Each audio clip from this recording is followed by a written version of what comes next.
Welcome to the Downtown, brought to you by Arlington Citizen Media. I am Rody John, and this week we talk to Stephen Alexander and JC with Kixpo, which is happening this Sunday, November 6th, from 1 to 7 p.m. over at Texas Live.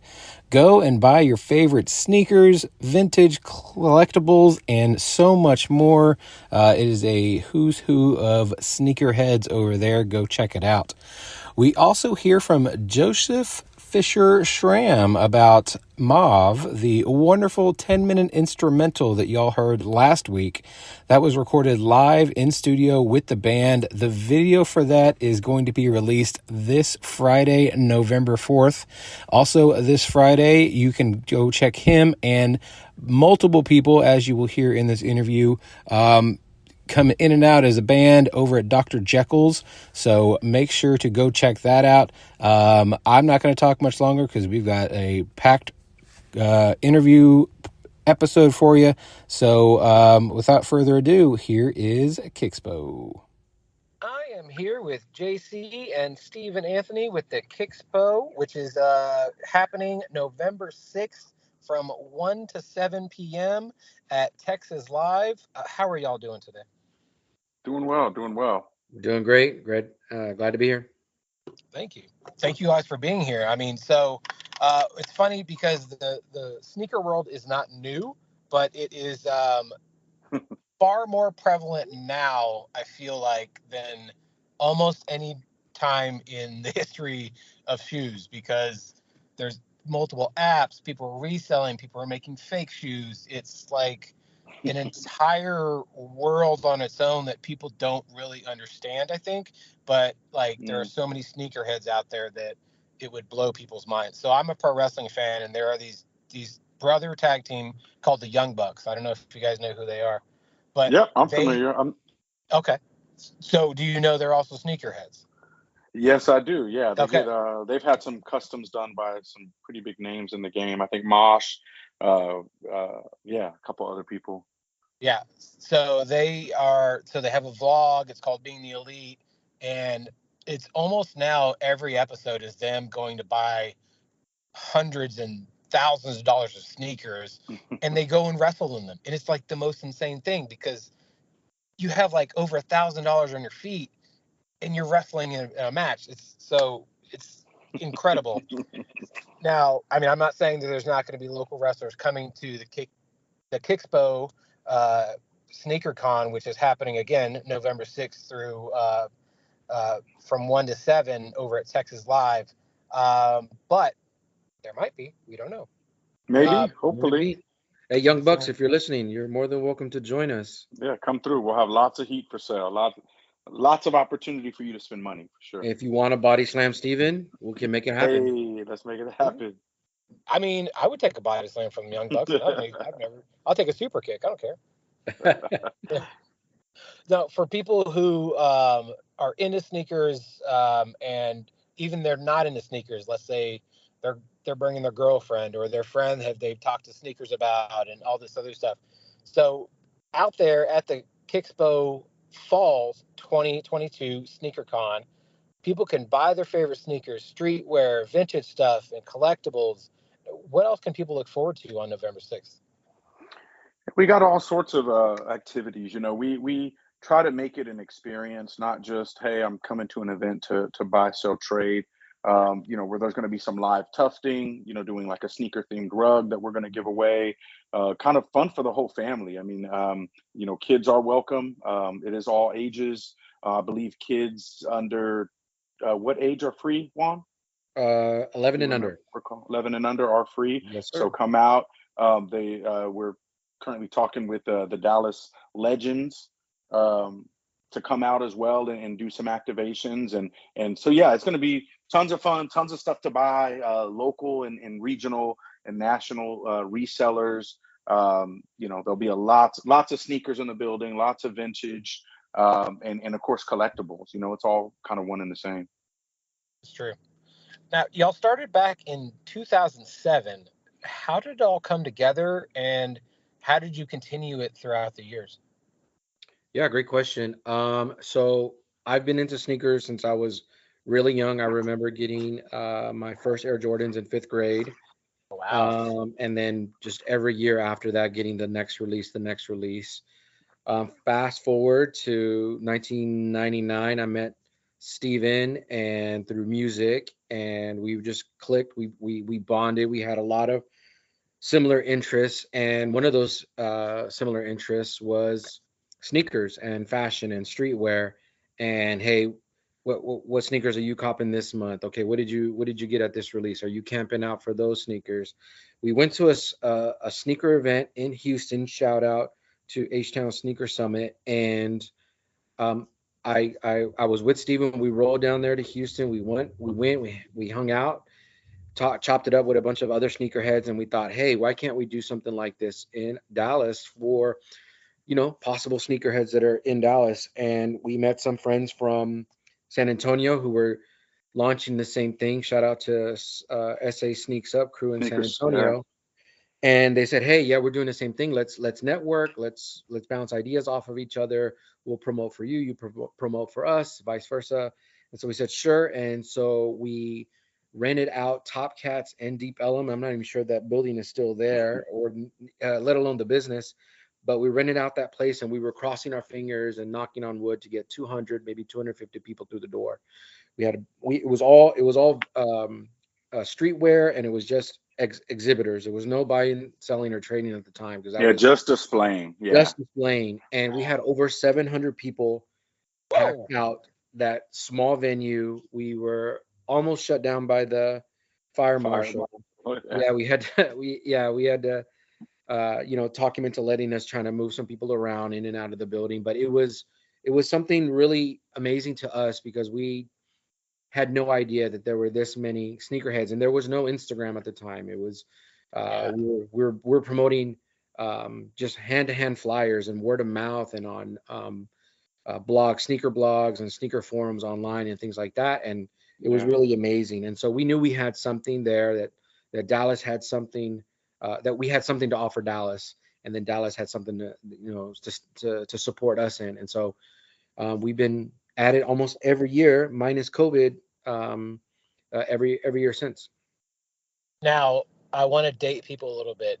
I imagine you put out a MySpace thing about it as well. Oh, for sure. We've had a Yeah. MySpace, we had a Vine, we've Yeah. had, I mean, yeah, you name it. If there was a social media platform, we were pushing Kixpo on it for sure. And Since shout that's out to the our stuff. people that were on Nike Talk. It was a Ah, early Nike Talk, the early forum. forums. Wow. Yeah, so that goes back way back. Yeah, I just wanted to date people real fast because of the fact that you mentioned that Instagram wasn't even around, and now people can't even imagine Instagram not even being a thing. Mhm. So it's so incredible that you guys have been doing it that long, and the sneaker world, I guess maybe it came into my zeitgeist, I'd say within the last 5 to 8 years, because like I got a buddy who's got, I couldn't even tell you which shoe it is, but he's got a shoe just it's a rib tattoo. Like his entire side is just one big shoe, and I was like, that's Wow. insane. Like, how do you love shoes that much? But I mean, it's a thing that people love, and like they live and breathe for. All right, I want this shoe, but I also want it in this variance because this guy did it. And you've got different artists now that are like Yeah, the genuinely making. collaborations are, yeah. Yes, it like also, yeah, I got a couple friends now that I work with. They're on the shoe app all the time, and the Travis Scott collaboration shoes are so astronomically high that like Yep.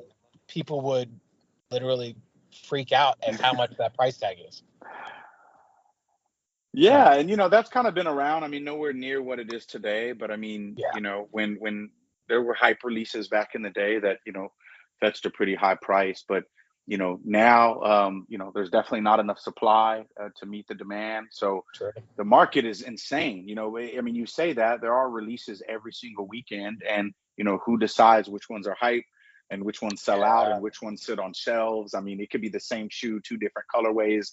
One flies off the shelf, the other one goes to the outlets or is, in the for sale on the for sale rack. yeah. It's I I will observe the sneaker world, but I am not going to delve in because I am not looking to all of a sudden have 20 to 30 different boxes of sneakers in my closet. I guarantee my girlfriend would not allow me to get away with that. Yeah, that is one of the downsides of this world is there's like boxes upon boxes and finding space to put them all. It's not like you're collecting die-cast cars, right? That are small. Right. You're talking huge sneakers, and you got to decide, do you want display cases? And that's become a thing now. All these Yep. companies, Container Store, they've made a killing off of those clear boxes that fit sneakers perfectly, that display your collection. Yeah. I mean, so my girlfriend actually has some of those boxes, but they're not for sneakers. They're just for all her shoes. That way she can look at them. It's better than a shoe rack. And I guess they Yep, look like us. I don't know. it does. Yeah. There you go. Yeah. Yeah. So over the years, what are some of the biggest things y'all have learned and just to change and adapt to keep things fresh for people? Yeah, I think one of the biggest things is we step back from ourselves and step back from the event, and we give ourselves feedback. And then we more recently have solicited feedback from those that have either participated in the events or attended the events. So you could be a vendor or a displayer, a sponsor, or an attendee. And we really have listened to just how their experience was on either end, and then kind of put that into um, like a discussion, a place to have a discussion about, okay, let's take all of these, let's categorize what we're hearing, and then, okay, what can we do incrementally? What can we do better for the next event? And so I think having that customer service mentality going in and at the, at post event has really led to our success, because we don't think the show is the best show and nothing could improve it. We think that we put on the best show we could for this time, and we're going to improve on it for the next time. And I think that's what's really driven us forward, in that mind state. I mean, that's awesome that you guys do that, because a lot of people will almost not, okay, I won't say a lot of people, but some people who put on events just have the mindset of like, okay, that was great. Let's just, Wash, rinse, repeat. thank Yeah, you. why That's change? exactly what Yeah, I was looking for. why Yeah. change it if it isn't broken? And no, that's exactly it, man. And we try to cater our events like we're from the culture. Like we didn't just start liking sneakers, recently. We have a deep rooted passion in sneakers. I mean, like Juan said at first, it was about displaying. We didn't even have a buy sell trade. It was, just sneakers on display, and people would bring out these artworks and sneakers that have been sitting in their basement forever, and it gave them a platform to show the world something that their secret passion, right? And so, it's of course evolved since then, but at the base, it is a love for sneakers, and that will never change for us, whether we're doing events or not, right? And so we always try to involve those that are part of that and have come up through that. We involve this year. We haven't released this flyer yet. It's coming in the next couple of days, but we've partnered with a ton of local shops. Trap Boutique, Soul Plier, Project Dallas, Dated, Faded, Worn, who also has a vintage store in Deep Ellum. I think Trap Boutique's location is in Willow Bend. Okay. Yep. Mall, yeah, and Project Dallas just has a new location, and these are guys that have kind of all come up together. Like, they started as collectors, started as just collecting vintage, and then spun up their own thing, and then now they've built their own brands, and they went from being resellers to opening up their own retail shops. And so we always try to, we're nothing without the people in the culture, right? If we don't have people that have sneakers for sale, or they've done the picking and done the work to pick the right vintage stuff, there is no show, right? And so we'll always be around and cater to that crowd, as long as at the forefront there's a passion for the culture, right? Sneakers, streetwear, Right. vintage, collectibles. I love that, because what you basically just said was, we were displaying the culture, and without the culture, we still wouldn't be anything, because that's exactly what it is. You guys are still ingrained in it. It's not just something like, oh, I got to put this on. Let me delve in real fast, see what's hot, and then maybe we'll put that out. No, Yeah, you guys are still doing the work, still doing the grind, because you guys love this and it's amazing. I mean, you know, a lot of tattoo conventions, pro wrestling events, anybody who has a genuine passion for something, you can hear it and you could see it in the things they do.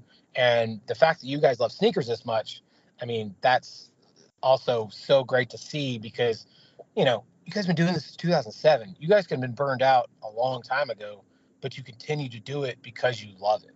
And it shows, and I love that about that. Absolutely. Now, since you guys are in it, what are some of the hot trends in sneakers right now? And then what do you see getting popular in the future? I think the most trendy thing right now that's really hot is our dunks. Yeah. These are mostly low top dunks. Would you agree, Steven? That are really Yeah, hot right mostly now. low top dunks. Yeah, and Now, basic colorways. for some people who don't know what dunks are, can you explain to people what the dunks are? Yeah, they are the silhouette is very simple. It's a very simple basketball shoe that was released in the 80s, if I'm not wrong, Steven. And I'll it has fact turned check that into for like, you. yeah, please fact check me. And it turned into like like a fashionable shoe to wear.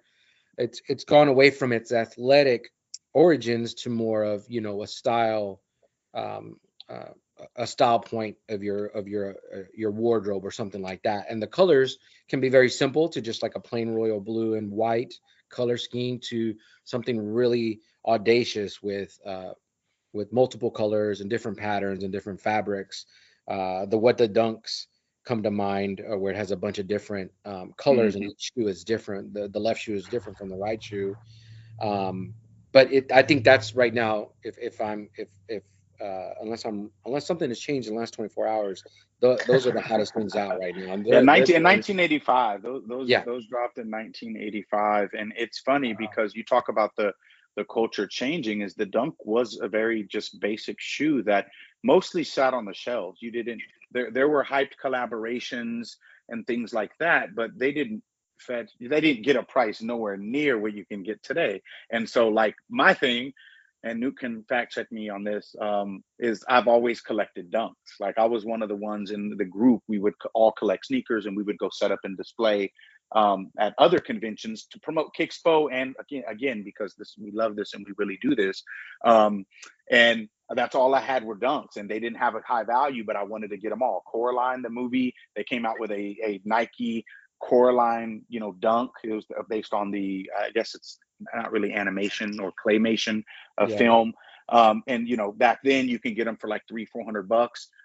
Well, I sold a lot of those dunks, and sad to say now, the price of those shoes are astronomical, because you have all these celebrities, and I would say the highest form of that most people will identify with is like Kylie Jenner, and she wore a pair of MF Doom dunks, or she started wearing Nike SBs, and the price just skyrocketed, and they were all of a sudden this new sought after gem that everybody wanted to get their hands on. yeah. People that weren't into basketball, weren't into skateboarding, which SBs are the skateboarding part of the Nike Dunk legend, and then weren't into sneakers, all of a sudden wanted these dunks because they could be worn with anything. They could be paired in style with anything. They're very simple shoe, and but still had a good silhouette and good color blocking, and depending on the material, it could also be jazzed up. And so, yeah, Steven's absolutely right that all of a sudden a couple $100 pair of dunks, they retail for it were like $80 at one point. It went up Hmm. to 110, which was shocking, retail, and then all of a sudden they're climbing higher. But now the resale is like 10, almost could be like 2 or 3 times what the retail is. And so it's really interesting to see how that has evolved through influencers and just through people becoming more aware. Now, all right, there's two things I want to say real fast. So there was an MF Doom, who is a fantastic rapper, for those who don't know, Hmm. version of the dunks. Yeah, so that's one of my most prized possessions, but Rest in peace, especially, MF Doom. Yeah, Yes, yeah, sir. R.I.P. yeah, by the way. RIP MF Doom. And so I wanted to see if I can. Usually they have kind of like a mapper of, a map of the price of a certain dunk. But yeah, they came out with a dunk. One side it says SPR, the other side says VLN for super villain. It has the mask on the side. On the insole, you could it has like a picture from one of the Doom albums. I forget which one, maybe Danger Doom, and then it had a clear sole. And I mean, yeah, these things are crazy. I mean, so they retailed for, I want to say the dunk high at the time for SB was like maybe 95, I want to say. And so right now it says the last sale was 3,000 on StockX.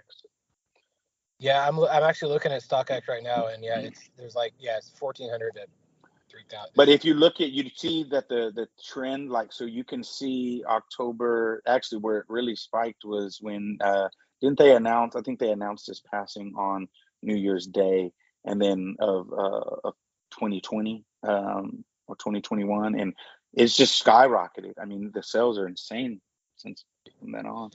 Yeah, I'm seeing a release date of July 24th, 07, and they went for 150 retail.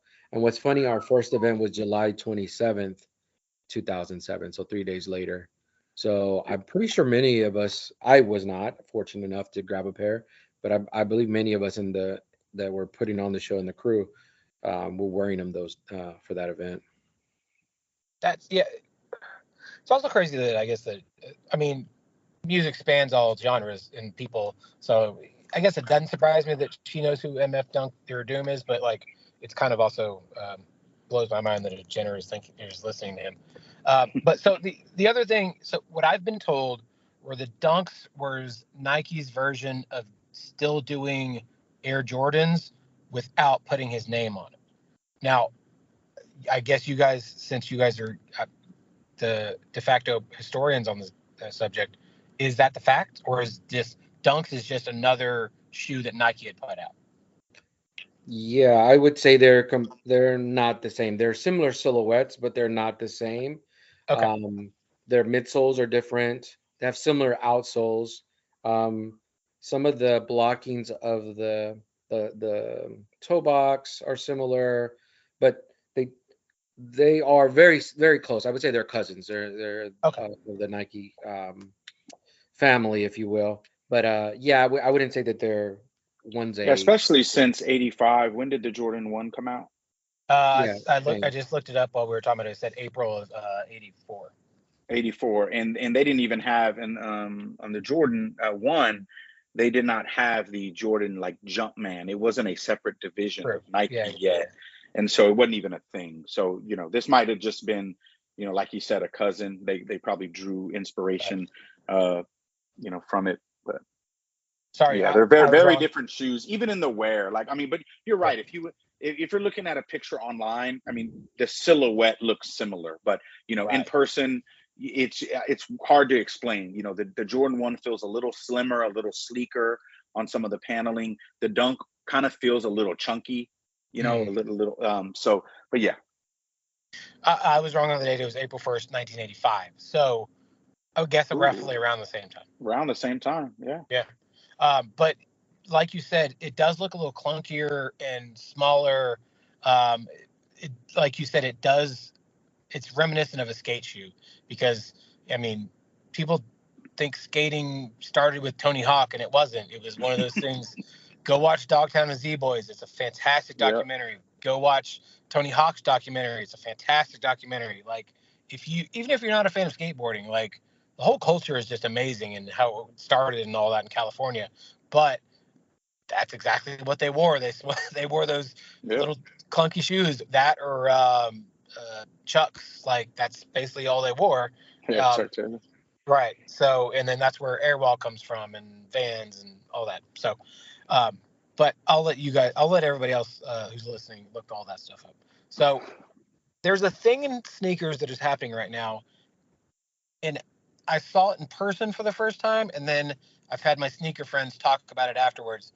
Can you guys please explain to me what the sneaker fanny pack trend that is happening right now? That's happening on the back of the shoe. I just don't understand it. and I hope you guys can please shed I some light. I couldn't hear don't. you. I I was unzipping my fanny pack. your sneaker Yeah, fanny yeah, pack. My your sneaker sneak your fanny pack. sneaker fanny pack. Man, I don't know if it's just a grasp at creativity or just a need to feel like they have to do something different. I mean, I don't get it. I mean, I like even the Travis Scott, right? It's either a 6 or 7. Those I always get those two silhouettes confused. So don't roast me too bad, sneaker culture. They are very similar looking shoes. All right.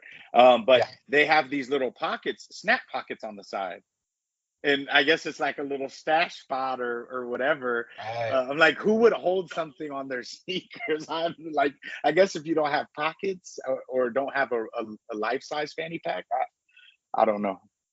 I'm That's still what I trying to wanted. figure out the man bag. I mean, myself, like, there's at sneaker shows and involved in like sneaker culture, everybody has like a little bag or that they're carrying around. I guess that's where they keep all their money to do their trades. I don't know, but it is that's one thing you talk about that has changed in the culture. I can tell you when we were at Tomcats, there was not a lot of that. Yeah, that's immediately what I thought when I saw these little like sneaker fanny packs. I was like, I mean, that's a good place to put your stash or whatever, but Yeah. what else is really keeping in there? Is that where you keep all your change so you're not jingling around? But it didn't make sense to me. I saw it in person. I had no idea what was going on, so I figured you guys may have known a little more than, than I Juan, did. what do you keep in yours, Juan? Yeah. Oh, okay. I'll take that sign of that quiet Yeah. of I keep my lens cleaner your for my There you go. chapstick, glasses, That's good. your lens chapstick, cleaner. and yeah, Maybe snacks my for shoulder later. cable. Yeah. Say again? Snacks for later, I guess, Snacks. in case you Snacks get for hungry. later, yeah. The little Yeah. mini packs, the little fun size pack of Snickers.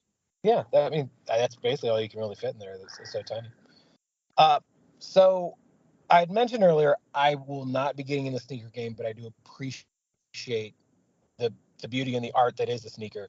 But let's say people are wanting to get into the sneaker game. What are some things that they need to know going in buying stuff and making sure they're not getting ripped off? And I mean, what else do they need to look for? And that's a Yeah. great question. I'll start. I'll say buy what you like, right? If Kylie Yeah. Jenner wears a pair of MF Dooms and you have no interest in them whatsoever, don't go paying $3,000 for a pair. I would always, also, I would always advise to think about form and function. Am I buying these because of the way they look, or am I buying these because of what they can do? And so, if I really want to play basketball on a basketball court, I'm not going to wear Air Jordan 1s because I will break my ankles literally. I might buy a pair of real modern basketball shoes. But if I'm just walking about town, going out, hanging out with some friends, and I'm not going to cross anybody over at the restaurant, then I can wear a pair of Air Jordan 1s. That complements my outfit. I would also look to purchase from reputable dealers. So if you're not able to buy things at retail, like from a Foot Locker, Champs, or some sort of store like that, or you're having bad luck purchasing shoes online through websites and apps from like Adidas, through Adidas Confirmed, or through Nike's website or their sneakers app, then you would want to find a reputable dealer that only deals in authentic shoes. Any one of the sponsors that we mentioned, Soul Plier, Trap Boutique, Project Dallas, they're all going to carry authentic shoes. Now you will pay an upsell, right, for those, but you can Mhm. rest assured that they're authentic shoes and they're not replicas or bootlegs or fakes or whatever they're called these days. What do you think, Steven? No, I mean, you said it all, man. I mean, just do the research as well, like pricing wise. I mean, you have the internet. We didn't have that back in. No, I'm not that old, but you have all these sites and all What's different ways electricity? to, right? You have all these sites and all these ways to get information about, the current price of sneakers and what sneakers recently sold for. Don't just show up to a show. Have a game plan so you don't get, hustled or buy fakes. Do the research, man. And like Juan said, it always comes down to buying what you like. even if that means different shoes and all the same colorway, which my wife seems to think I do. You already have one that color. That's one of her favorite things to You say. already have a black and white pair. No, these are white Yeah, and yeah, yeah. black. But I'm like, no, these are dunks. Those were Jordan 1s. Big difference. If you're gonna critique me, you got to know the difference, so you know what I'm Yeah, buying.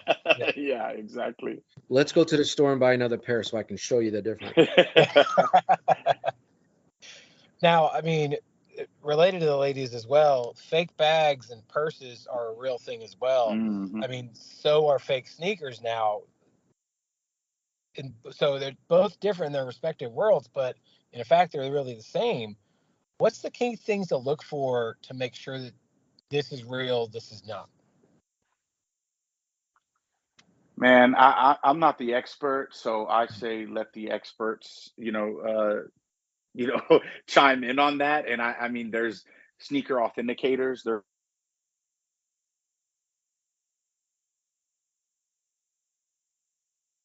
Hello? I think we lost Steven. some Oh man. authentication at our There we event. go. They're working on releasing an app. Can you not hear me? No, Yeah, you you cut cut out off for like like sneaker 20 authenticators. seconds. Yeah. Okay. Sneaker authenticators and sneaker authenticator apps that are coming out. There's things you can Google that show you side by side comparisons of fake or not. And those are pretty Nice. helpful. And there's little things like looking at the insole stitching or looking at the tongue. Is there any extra fabric? Or look at the stitching lines. I mean, there's all sorts of tips that you can Google that tell you, and it's interesting because it's for a specific shoe, like all fake dunks, regardless of the colorway. These are the things to spot to know right off the bat there's fakes. But like Juan said, there's really good replicas out there, and so but there's a lot of places that do authenticating. So if you're really, really, really unsure and you can't tell, and it's a sneaker that's a lot of money that you don't want to, spend 2 grand on and then come home and find out they're fake. Use the experts. And I believe there are some local authenticating stores in Dallas. I don't know them off the top of my head, but I believe there are places you can take them in and they'll tell you if they're legit or Yeah, I'd also say something about price as well. So if you know a pair of MF Dooms are $2,000, $3,000, and someone's selling them for $180, brand new box, that's a red flag, right? not. Oh, 100%. If it's The too good shoe to is be true, then it yeah. absolutely, yeah, just stay away. Yeah. Yeah, and there's no shame in saying, hey, I'm gonna think about it, and then walking away from the deal, and uh, you know, then coming back later once you have more information. Yeah. I mean, that makes sense. I mean, it is generally, I didn't know if it's one of those things that it's maybe frowned upon and people are like actually look for fakes because they're not paying as much. Like, I mean, because I know also in the purse world, if anybody's ever watched Sex and the City, that fakes sometimes can be fine and to some people they're not fine. So it's also, I guess it does depend on the buyer, really. Yeah, I mean, I've never in this culture of ours, unless I'm just on a whole nother planet than what the culture is right now. It was never okay to rock fakes. Like Ah, I, okay. I it's almost like I'd go get some cheaper shoes, right? Go get something different. No, I mean, then wear fakes. I mean, Juan, am I wrong? Like, not only No, that, No, not you at get all. no, roasted. it makes sense. Like Yeah, yeah, but I've also thought that was interesting. Like even in the vintage world as well, is I kept seeing people that would have like cut and sew Gucci like with the old school print, but it would be like a vest or something that I've never seen, and I forget the name of them, but that is like that's okay, and you find them in thrift stores all the time, and people pay yeah. Right. great money for. I forget the exact term that they're called, but they have a word for what they're called. Yeah. I'm Upcycling? sure. No, it's not upcycling. It's like a name for it being a replica or unauthentic like bag or I'm sure someone out there in the yeah. internet world will bring it up to the Yeah, someone please forefront. call in and let us know. Yeah. uh, now, this one might be a little hard, or it may not be. What are some of y'all's favorite sneakers? For me, it's the Air Jordan 3 in almost any colorway. I would say black with cement, white with cement are my top two colorways, and then probably a close second would be the True Blue 3. How many do you own? I have owned two pair of the black cement and two pair of the True Blue. Or are you talking about sneakers in general, like total No, pair? well, I mean, I was gonna ask body count in a second, but yeah, I meant just in that one. No, yeah, I've owned two pair of each colorway. Okay, there you go. Steven? Me, I would say the playoff 12 Mm. Jordan, Oh, interesting. the I did not see that coming. True Blue 3, just like Juan. The True Blue, the Flint 13, and then the De La Soul Dunk is one of my, because that's one of my favorite rap groups of all time. And next to the Doom Dunk, I mean, I got a lot of favorites. You're right. That's a hard question. I just keep adding ones into the mix. But You just the True Blues, I've had full pair of the True Blue threes. I have some OGs that obviously don't have a soul anymore. They're in the what we call the sneaker graveyard right now. They need to get soul swapped. I got a pair with the Jordan Jumpman. I got a pair with the Nike Air, and then I got one of the I guess they just re-released them, and so I have the latest release of those. And then the playoff 12s, I just have two. I do have an OG original pair that's also in the sneaker graveyard. The leather is pristine on them, but the soles have completely crumbled. That's a heartbreak you don't want to see. You're not in the sneaker world, but it's yeah. If you don't wear your shoes, some soles on some sneakers just deteriorate and they crumble right before your eyes, or while you're wearing them out in public trying to flex, and then your sole comes off. That's never a good thing. It's not for the faint of heart. Mm-mm. Yeah. All right. So the ultimate question: what is both of y'all's body count when it comes to how many sneakers you own? I'll go first. I was close to about a 120 count, and I recently, right before the pandemic, I downsized a lot of the shoes. A lot of them were dead stock, and I sold, I would say, 80% of them. So I'm down to like maybe 30, 40 pair right now that are, some are in a regular rotation or some are still on ice. Now, do you feel comfortable in that, or do you like itching for more? No, I feel comfortable in that. Okay. Again, I've gone back to my statement I said earlier. I buy exactly what I like, and if Steven loves it, but I don't like it, I don't buy it because Steven loves it. I buy it because I like it, right? Even though we have very similar tastes in that sense, but I'm gone back to like, what do I really like and what will I really wear? And I think that's what helped me like downsize my collection. Okay, Steven? Man, at one point, I don't have this many now, but at one point I was up to about almost 300. It was pretty ridiculous. Whoa. Yeah, buying everything I can get my hands on, people trading for booth space, I mean, all Wait, what? sorts of, wait, what? uh, Payola. and, we would travel visiting the outlets, like I swear, every road trip, we'd hit like every outlet mall and then just buy random stuff. And I've definitely downsized. I think I probably have about half that now, between selling stuff that I've just, as I gotten older, I just can't see myself wearing it. Sneakers that got to be so expensive, I'm like, why wouldn't I sell this instead of wear it? Because I wasn't wearing it. Like I had the KD Nerfs, and they were just, I think that was the 4, maybe Yeah, with the big strap.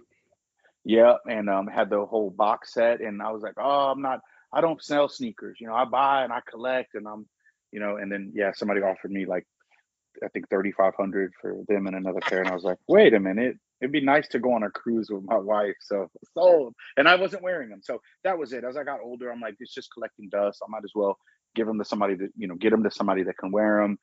Give a bunch to friends and family friends that kids need basketball shoes and things like that, and then kept what I like Juan said, is that are functional. I can wear them. We most of us in the crew now are we work office jobs and work for corporations, so we don't really get to rock sneakers every day, and that was part of it too. Now, are you feeling the itch, or are you good with the amount you have?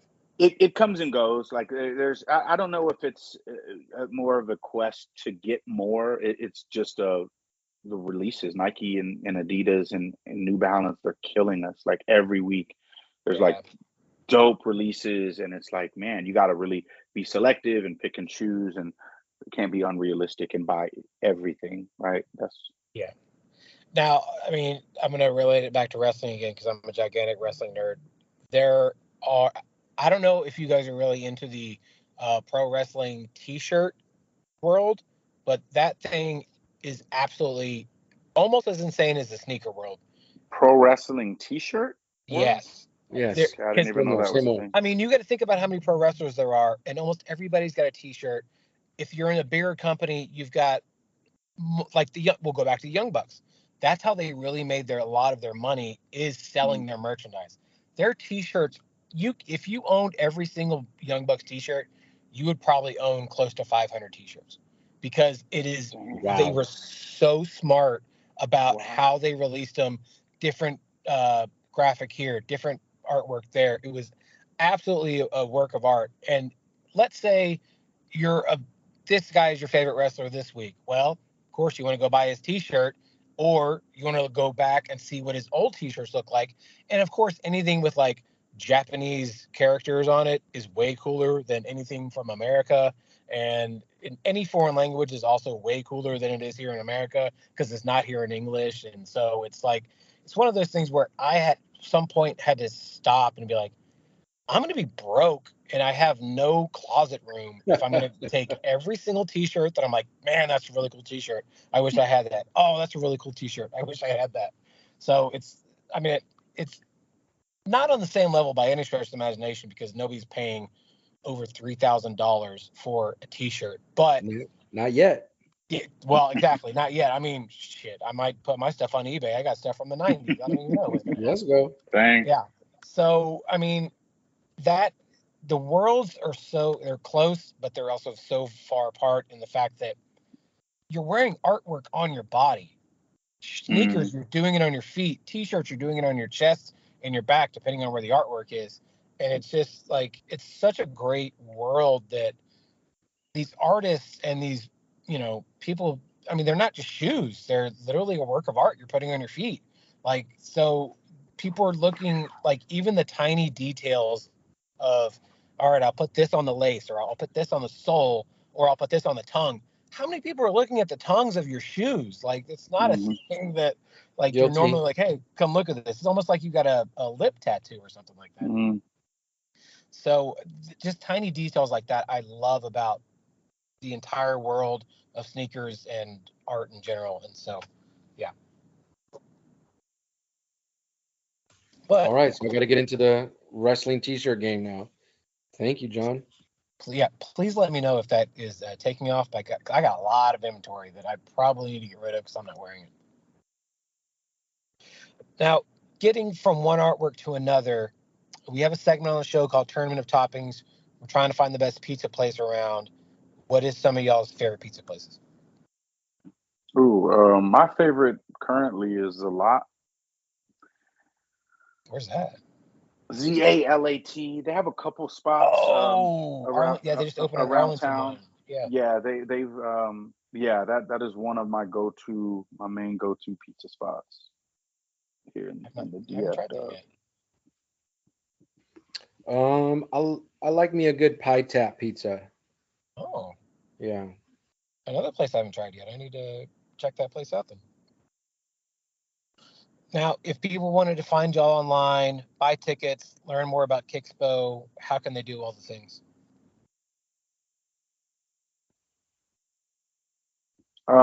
Okay, I guess I'll answer that one. All right, so you can find us on Instagram at Kixpo. That's Kixpo. That's one source. You just go there. We have a link tree in our bio that takes you to purchase vendor space. We do have a couple booths available for purchase if you have goods to sell, and then also to purchase tickets. The flyer information, all the event information is there. And just to bring it up again. Kixpo, sneakers, streetwear, vintage collectibles. This will be Sunday, November 6th from 1 to 7 at Texas Live. There will be tickets available. We're going to do some ticket giveaways over the next couple weeks at our sponsor locations, which is Trap Boutique, Soul Plier, Project Dallas, and Dated, Faded, Worn Vintage store in Deep Ellum. We'll have some tickets there for you to pick up. And we're going to do some cool giveaways. So stay tuned, connected to our IG, and you'll get all the details there. Boom. I love it. Stephen Anthony, thank you so much. JC, thank you so much for being on here. Everybody go check out Kixpo. Again, even if you're not into sneakers, go check them out.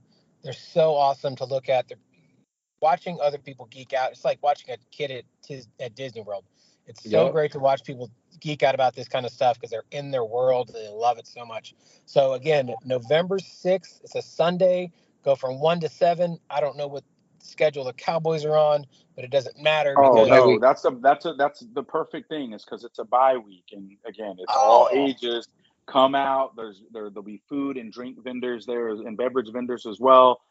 It's going to be, we got a new large facility from the last place where we had it within Texas Live the last time. And come out. Even if you don't know anything about sneakers, you won't feel out of place. Trust me. Yeah. Come out, grab a bite, grab a drink, look at some art.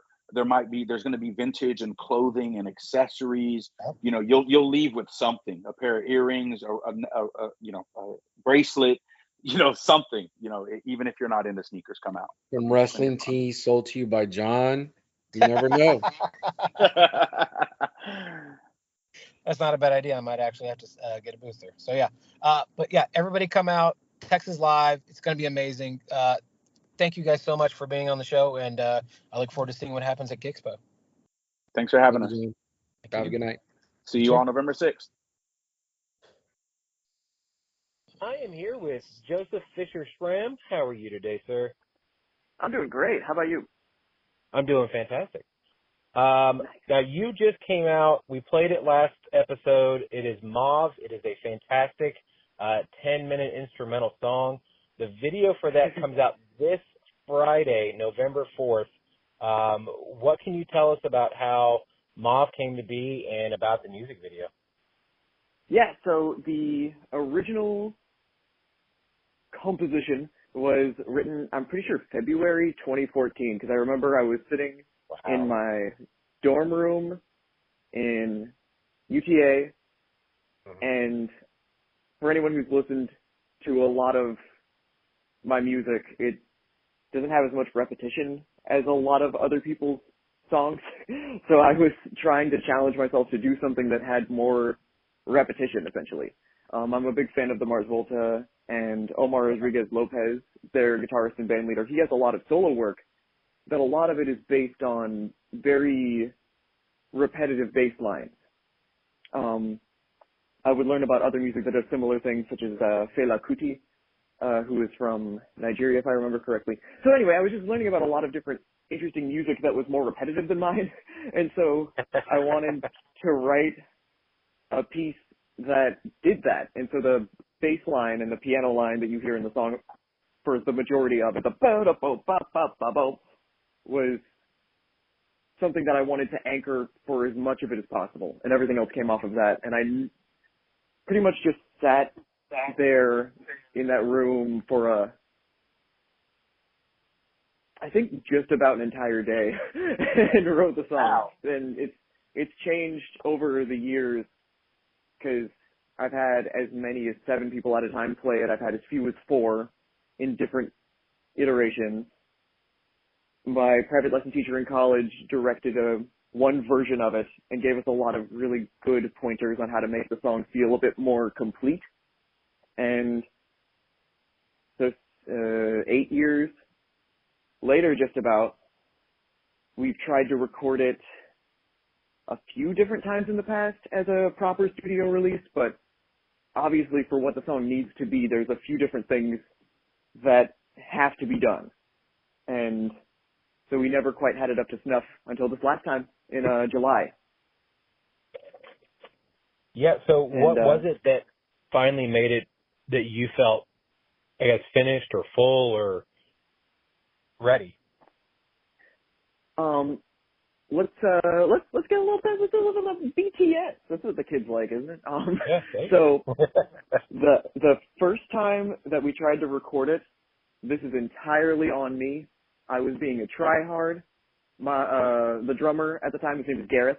He was very against this idea, and it's my fault. I did not want to record it to a click. So for anybody who doesn't know what a click is, that just means you record it to a metronome. And I was like, but then it won't feel live, which is not how that works at all. I've come to realize this is entirely my fault. So one of the times that we tried to record it, it was everybody in one room, and I wanted to switch instruments, and we didn't have a full day to really do it.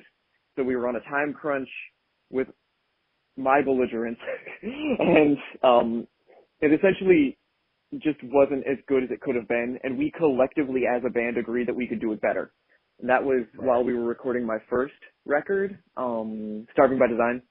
So we shelved that version, and we've had a couple of different times where we tried to do live takes, and they sounded good, and I'm proud of what we've done in the band version, but I thought that it would do better with a more full orchestration than what we normally have in the live band, which is why in the version that the music video is releasing on November 4th.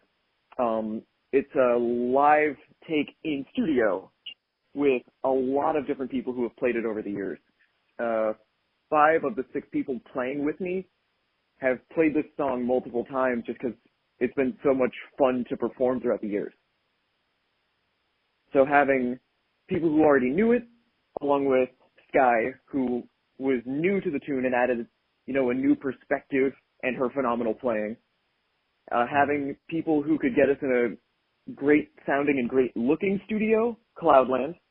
I hadn't worked with Slade or Ryan, the 2 engineers, before. We only met in February of this year, and having Jordan, the videographer. So it was a new production cast, except for my guy, Michael Johnson, and having all of this new perspective and a really nice location and just having a full day to set up and rehearse, having that ample prep time is what really helped let the song be what it needed to be. So how did you come up with the idea, music video-wise, of doing or recording it in studio and having it that way as opposed to, what most people know music videos to be now with kind of mini movies or with storylines and going along with, I love stuff like that. And I think especially in the ease of access that we have to just create now with, the advent of technology and how inexpensive just getting started can be compared to what it used to be. I'm really glad that people do pretty much whatever they can and what they want to the best of their ability.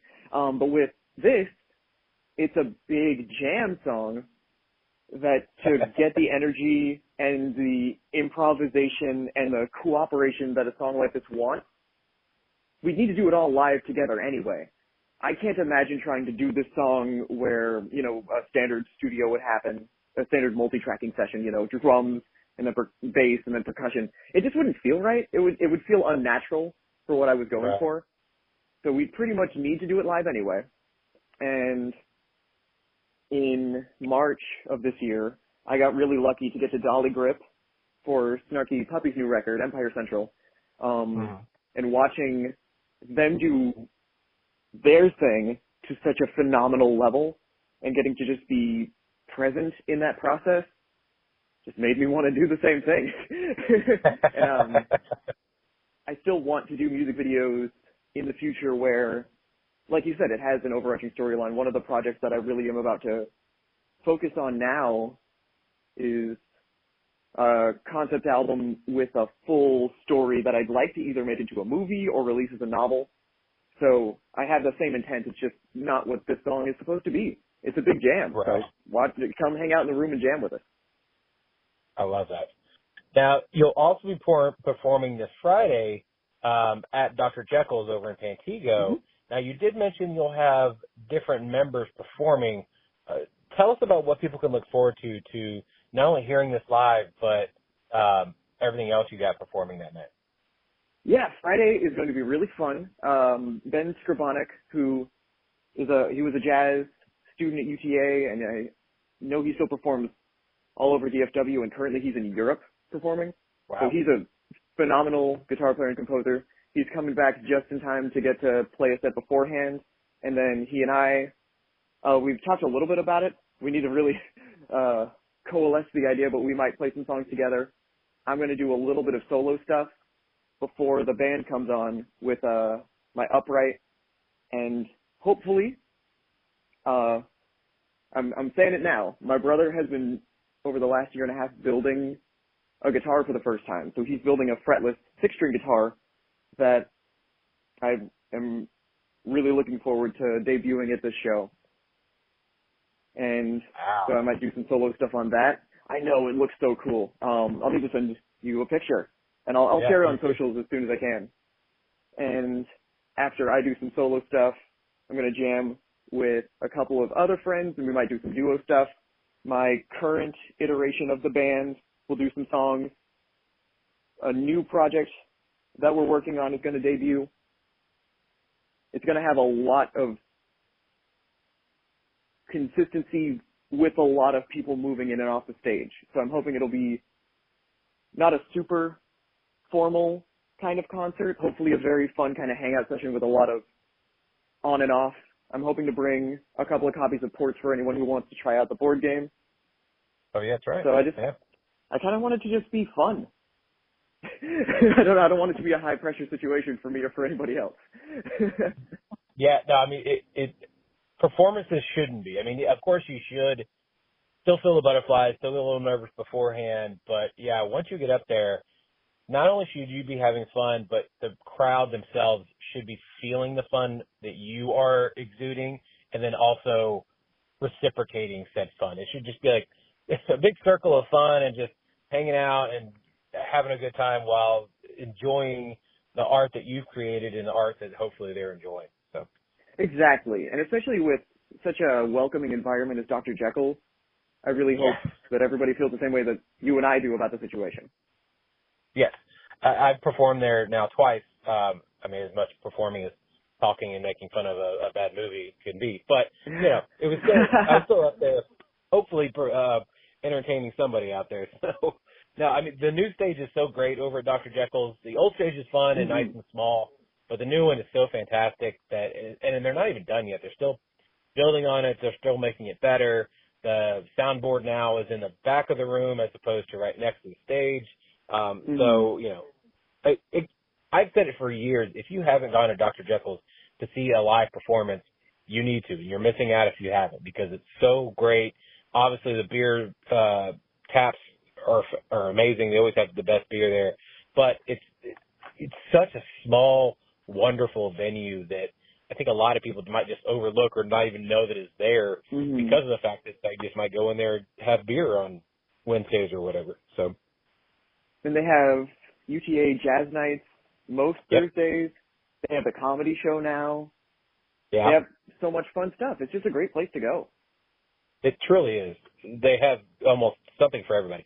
And dogs and kids are more than welcome in there as well. People don't realize that, but I've been in there many a time where, well, my friends' kids were there, and then also, you know, some people will bring a random dog in, which is so fantastic. Oh, that's great. So can you give us, I guess, a preview as to some of the musicians that you'll be playing with on Friday?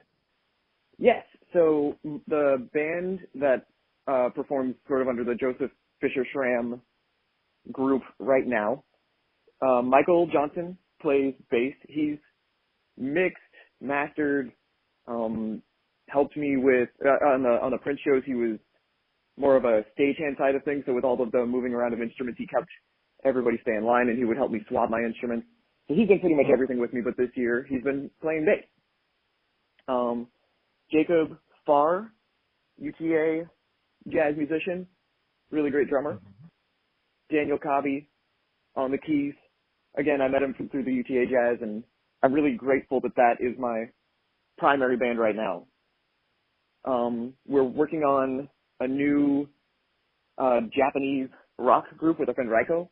So it's going to be called TXYZ. This might be the first time that anybody's talked about it publicly before, but it's essentially a new project that she is writing the primary music for, and then we're just helping bring it to life. So this is going to be the first time that that version of the band is going to play.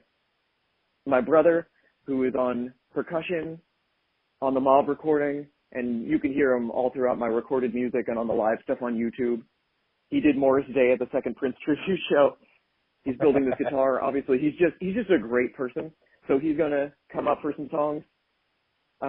Chris Hicks, another UTA guy, gonna play bass with me. He played bass on the first record of mine, so it'll be nice to play again with him. It's been a little bit since I've seen him.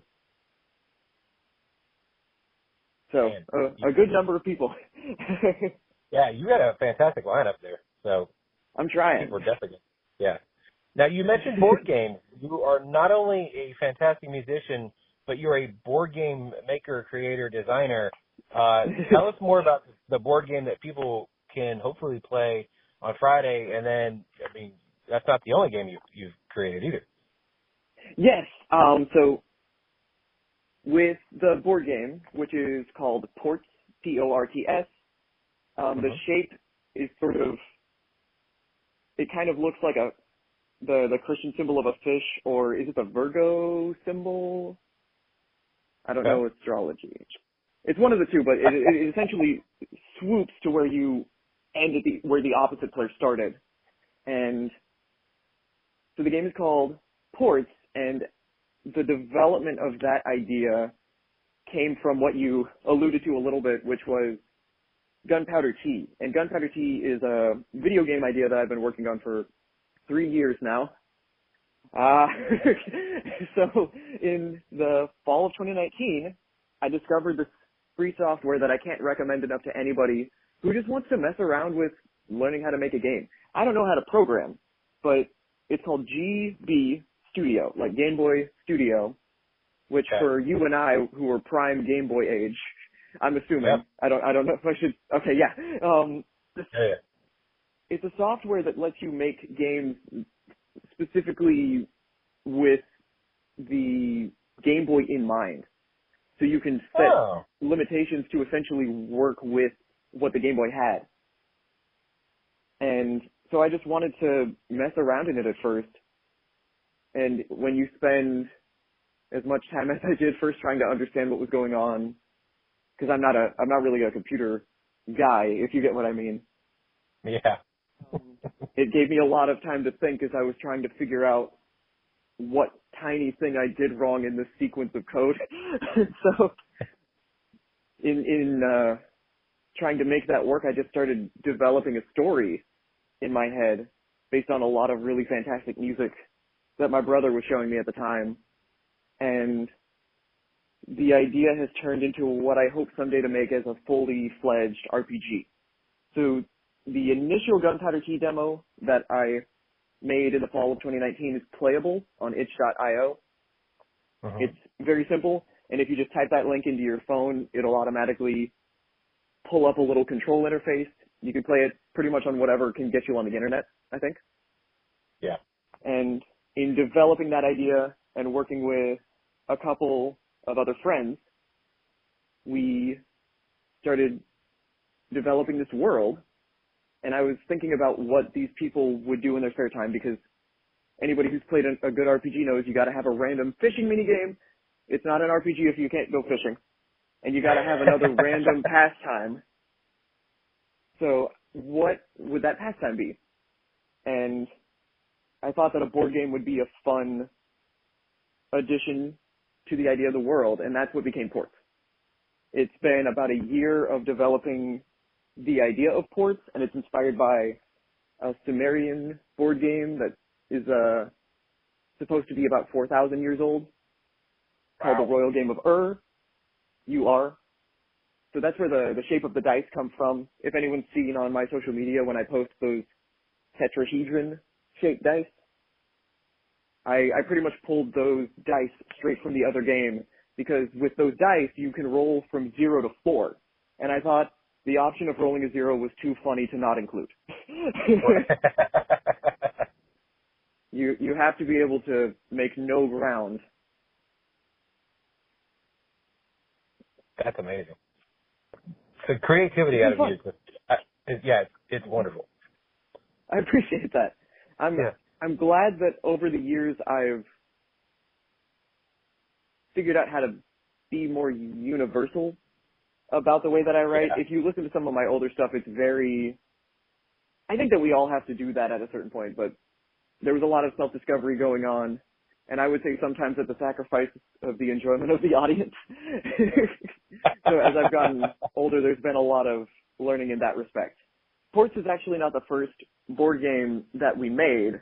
This is the first one that I'm trying to give to the world and potentially sell as a business, which is kind of weird to say both of those things next to each other, but that is kind of what they mean. But so the first game that my brother and sister-in-law, who played violin on Mauve, her name's Veronica. So the first game that we made together, we just kind of wanted to make something that was absolutely ridiculous, and some people thought it was hilarious, and some people thought it was infuriating.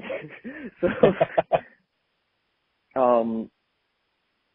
it accomplished its goal, but the shift from doing that to what Ports has become, which is to be a much simpler game, and it's inspired by the more traditional kind of games like chess and checkers, because I wanted to make something that you could understand relatively quickly, play it a couple of times and just get the feel for it, and then hopefully spend a long time playing thereafter. Right. So I'm glad that, I'm just glad that I've grown enough to understand those kinds of things. I mean, that is the thing with new games, is you kind of got to play it once, maybe twice, to kind of get a feel for it. And then once you do, you're like, all right, now I got it. Now we can, fully get competitive and get into it, or, also have a good time, because that's essentially what board games should be about. They shouldn't be about, you hear those people who play Monopoly and they just flip the whole board over because they are losing or they get upset, and it's like, well, we're not playing games. We're not playing games with that person anymore. Yes, I completely agree. I want it to be fun. It's, it's a competitive game, but it's not something that I hope anyone ever feels that invested in. I'm not a very competitive person when it comes to playing games. If I lose, that's fine.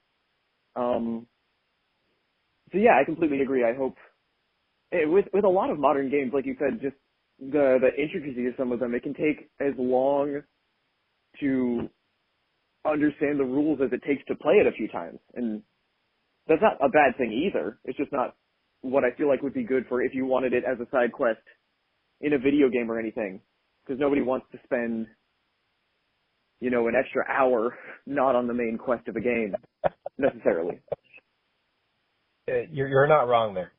People, that's the unfortunate thing about today as well, is a lot of our attention spans are much less than they used to be. So a lot of times long, drawn out games get very boring for some people because they can't pay attention that long, or they're not paying attention to whatever else is going on. So, nice little fun, quick games, like you said, little side adventures or side quests are always great for everybody. Yeah, just a little bit of deflation, I guess, would be a good way to look at it as well. Right. Now, you kind of mentioned that your music developed and evolved over the years, as it should. For those who haven't heard of you or heard your music, how would you describe your sound? I usually just call myself a rock musician, because even with all of the different outlets and styles and approaches that I've had the privilege of playing in, I was a classically trained double bass player. I still study. I teach double bass. I've gotten to play with a lot more jazz bands than I used to. I play guitar with Miles Kennedy, the fantastic rapper from Arlington. Wow, yeah. With all of these different approaches, I think that my energy is still very much of the rock influence that is what really wanted me to play. The thing that made me want to play the most is energy that I would compare to rock. So I usually just call myself a rock musician, and I think that explains who I am as a person well enough. Nice. It's such a broad category, too, that, you can fit everything in from, like you said, you did a print show, you go all the way to the other side when it comes to, I'm not saying you are doing Misfits or Metallica covers, but you could do that end as well. It's like the rock spectrum is so large that, you know, it encompasses everything. Yeah, definitely. And with the way that a lot of people try to, I'll just come out and say it. A lot of people know this about me anyway. The over complexity that we try to do with genre labeling is really exhaustive to me, and I don't feel like it benefits me as a composer. So I kind of try not to worry about it too much. For some things, you know, that distinction is important. For a lot of it, I don't think it is. If somebody just so happens to play, you know, a classical violin sonata, but they absolutely kill it, my response is going to be the same as at a rock concert. I'm going to be kind of hyped, you know? So that's why I would just call myself a rock musician. That's good. Yeah. Also, you're not pigeonholing yourself. Like, so, you know, when I'll bring up Metallica again, whenever they put out Reload and Load, people are like, this isn't Metallica. This is crap. What the hell is going on? Sorry, your favorite metal band was experimenting on stuff. Like, it's not the worst thing in the world. Then they came back and, you know, not saying Anger was that great, but, you know, Death Magnetic was fantastic. Everyone was like, hey, Metallica's back. Like, come on, guys. Yeah, that is an interesting thing to think about as well, especially from what I understand about the 90s music industry. I didn't join it until, you know, the age of the internet, which has made it, I think, far easier for people to understand and appreciate whenever an artist grows and changes. But yeah, if you tried to do anything differently, there was uproar. And that still happens to a certain extent, but yeah, like you said, not nearly as severe as in that case. And come at me in the comments. Comments are good for the algorithm anyway. I like Load and Reload. Here's your Crown King nothing. I like Saint Anger. I don't care about the snare tone. I don't care if it sounds like a basketball court. I don't know if I could go listen to all of it all together again, but that's just more like, that's a lot of 8-minute long songs right in a row. That's what's funny is that, like, that album, studio-wise, doesn't sound that great. I mean, like you said, the snares sound like you're on a basketball court. There's no guitar solos, which is super weird for Metallica.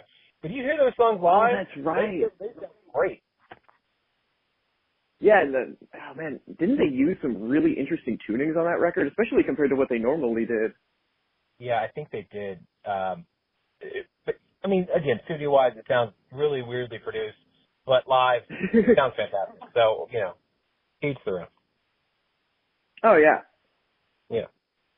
Now, you're heavily involved in the local music scene. I mean, I joke that you, Lottie, and there's like one other person. They're like in like 20 different bands all at one time. So, yeah, there's actually a lot of us. Yeah. Well, so what are your thoughts on the local scene? Because, I mean, I've heard from so many artists that it's just such a loving and nourishing, and everybody wants to help each other, and no one's looking to, like, drag each other down. There's no lobsters in the music scene. Oh, yeah, absolutely. So up until actually this past week, for the last year and a half, I've been helping Levitt book some of the local artists. Nice. So I just recently resigned so that way I can pursue my own artistic passions even more. But that was a good opportunity for me to really shine light on people that I enjoyed. And like you said, there's so many of us that are just incredibly positive. And anyone that I can think of in Arlington in particular, but DFW as a whole, we are all so loving and appreciative of each other. And everyone's just trying to pursue and do the best things that they can. Lottie, you know, they just released the new 808 Saints record last week, and it's fantastic. And it has a lot of guests from other fantastic musicians like Justin and Chef. Yeah. Miles has produced probably like, I don't want to exaggerate, but 5,000 other rappers on their records, and they're all fantastic. And then, oh man. Yeah, I don't want to just keep naming names because I could be here all day just thinking of people that you and I both know that are just kind, hardworking, amicable people. But Trang Vu, Pat Pombuena, Yeah. all of the No, Artemis Funk guys. Pat was the other person I was like, there was somebody else I was thinking about that to like 1,000 bands. That is definitely Oh the other yeah. person.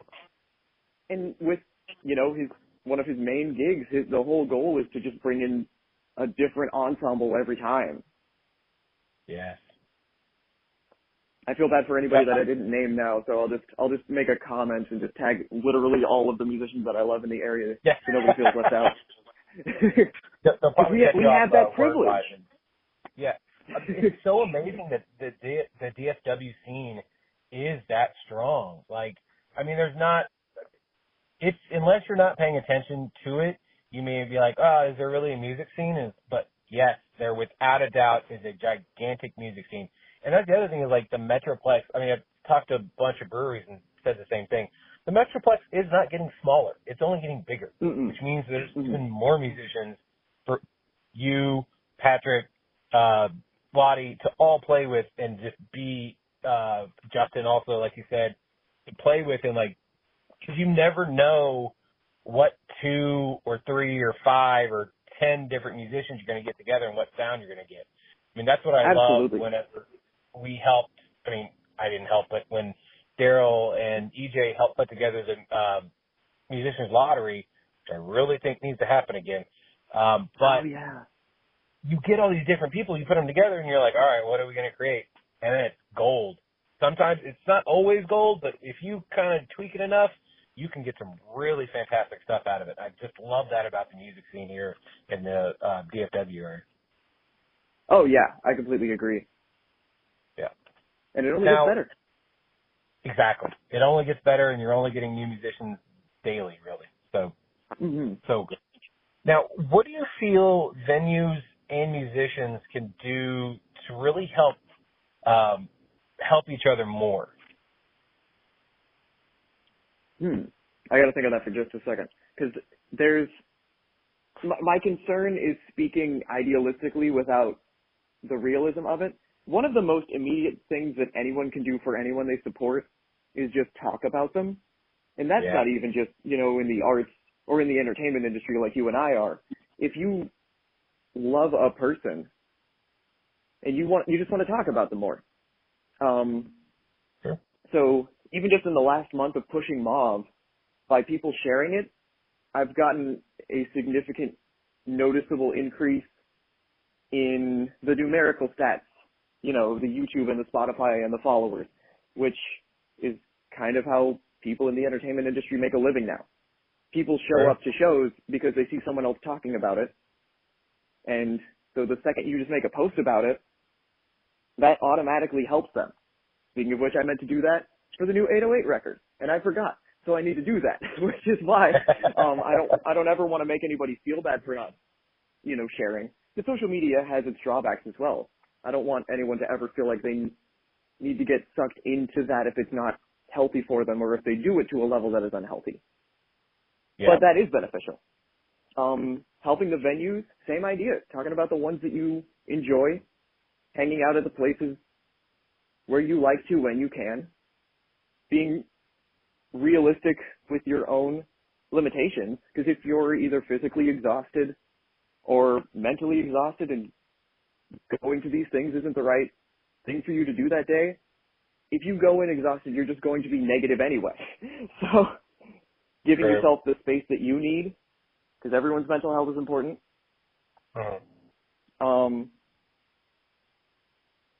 If you like the t-shirt, you can get the t-shirt. Anybody's t-shirt. I think that's the biggest thing is just talking about it, sharing about it. What do you think? I mean, so as someone who also has to rely a lot on social media, which as much as social media is great in the fact that it can and a lot of times does bring people together, it is also that decisiveness that can also do the exact opposite and separate everybody, as we've seen in the past few years. But when it comes to promoting yourself as an artist, I think a lot of the musicians, unfortunately, it's the introvertness in them, which is great for building their own art, but it's not great when it comes to promoting the art that they want to be paid off of. Because Absolutely. a lot of musicians, I mean, you probably know them as well, they put out absolutely amazing music that touches people, makes people move, you know, moves them emotionally, not only just physically. But a lot of people don't know about them because they are not very good at promoting when they're playing, where they're playing, how often they're playing, even getting booked to play, because they're so kind of almost in their own head about the whole thing or anything like that.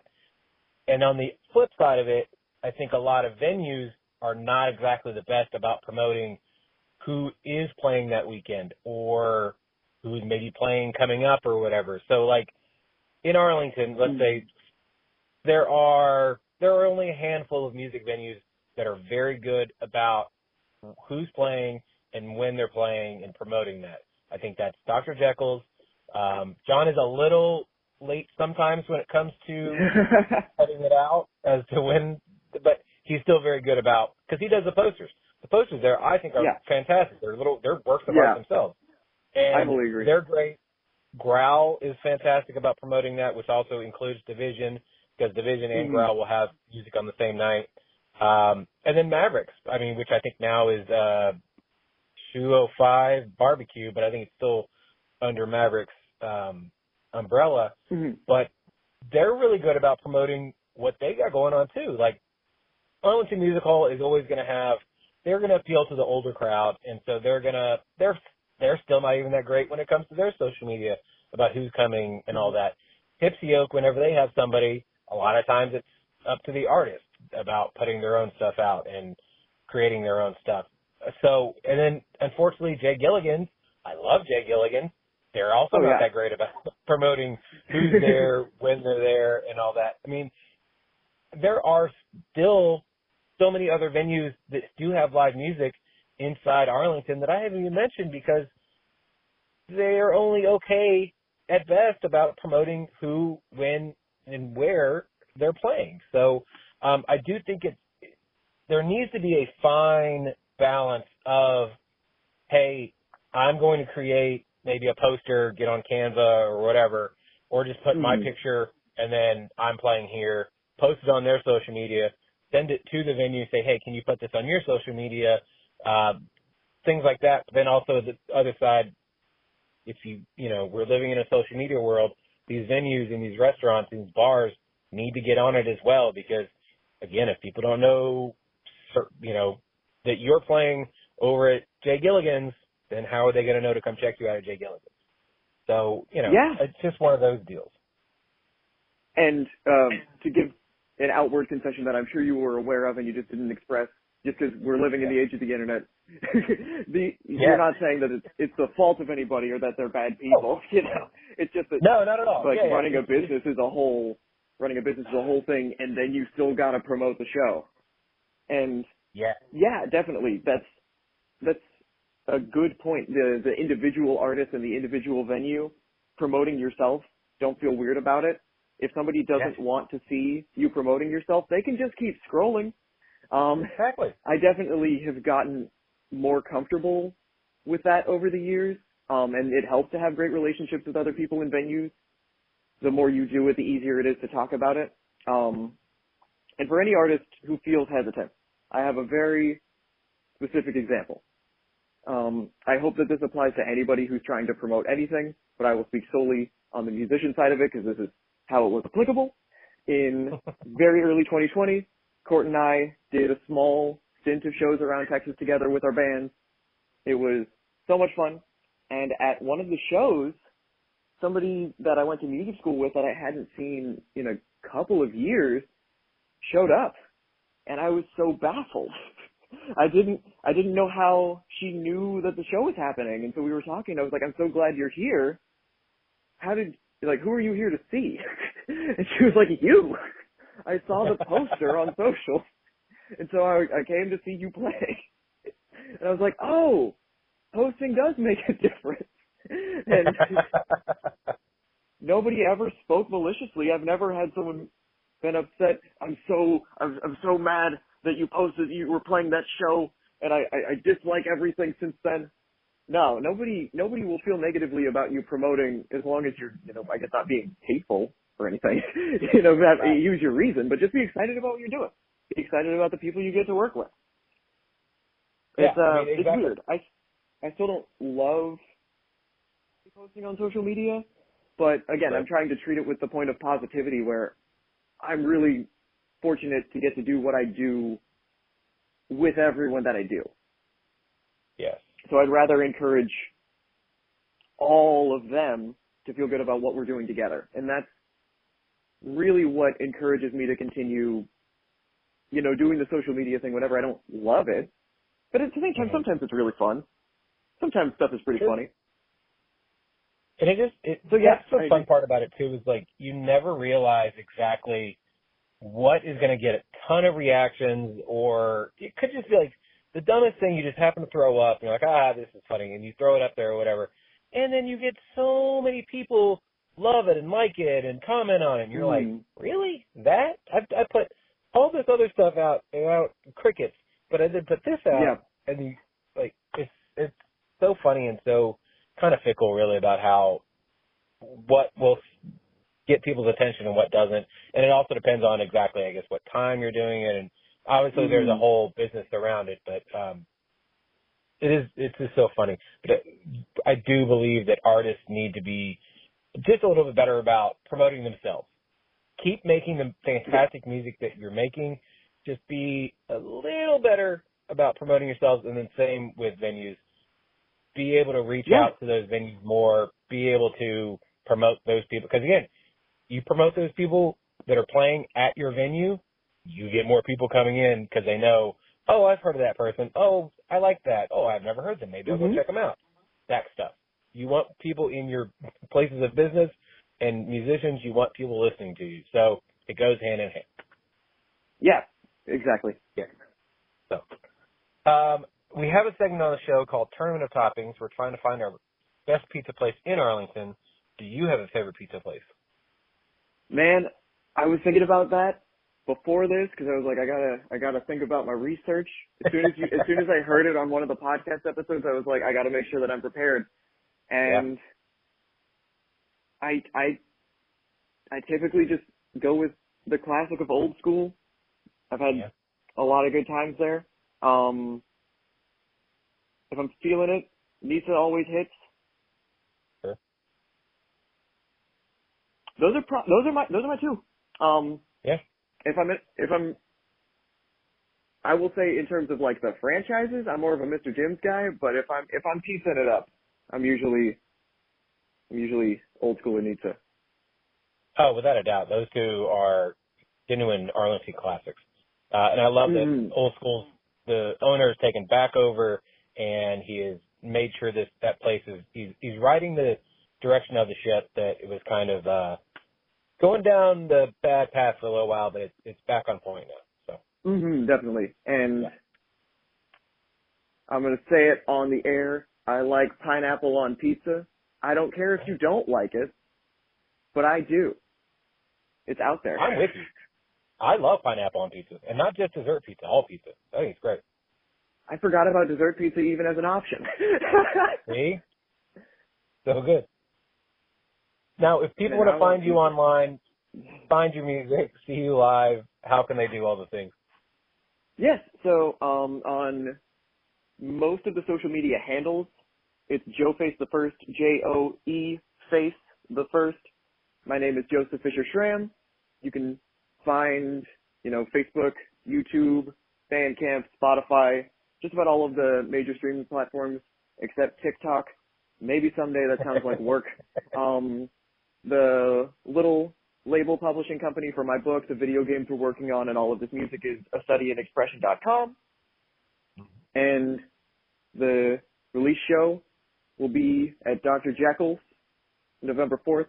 Watch the YouTube premiere of Mauve, because my goal is to make this 10-minute long instrumental jam the biggest release I've ever had. And that only happens if you individually feel responsible for helping me. So people have been really receptive and encouraging to this project. So I'm just really appreciative that people have been so excited about it. I mean, I'm excited to see the video premiere. It's going to be great.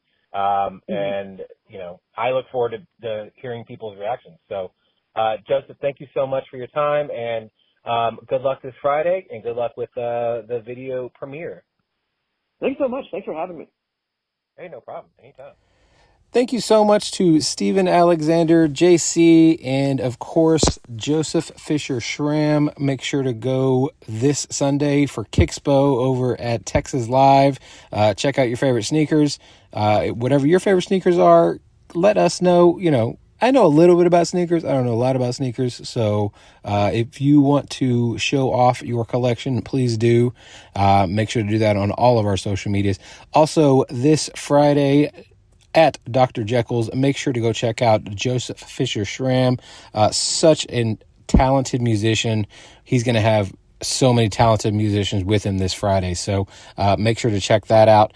Also, while you're out and about in town, every Monday night over at Dr. Jekyll's, that is their trivia night, and that starts at 7 p.m. Every first Tuesday over at Blitz Lounge is their karaoke night, which starts at 11 p.m. Enter for a chance to win $200. And then also every Tuesday is comedy night over at Mavericks Bar and Grill, which is also 205 now. Barbecue, so good. That actually starts at 3 p.m. And then every Wednesday over at Jambo's Barbecue, catch UTA Jazz Night from 5:30 to 7:30. And then every Wednesday night after that, head on over to Division Brewing from 7 to 9. That is their trivia night. So make sure to go out there and do all the fun things. Make sure to send all the pictures over to us, showing us how much fun you are seeing and having inside the city of Arlington. But make sure, more importantly, make sure to go out and eat local, drink local, and rediscover your city. Tag us and send those pictures over to us on Facebook, Arlington Citizen Media, Twitter, ATX Citizen Media. Tag us on Instagram, Arlington Citizen Media, and send those pictures the old-fashioned way. Email arlingtoncitizenmedia@gmail.com. Also go to our website, www.arlingtoncitizenmedia.com. Don't forget to subscribe and give those 5-star reviews of the downtown at Apple Music, Spotify, Google Podcasts, and also hit us on SoundCloud, iHeartRadio, and YouTube.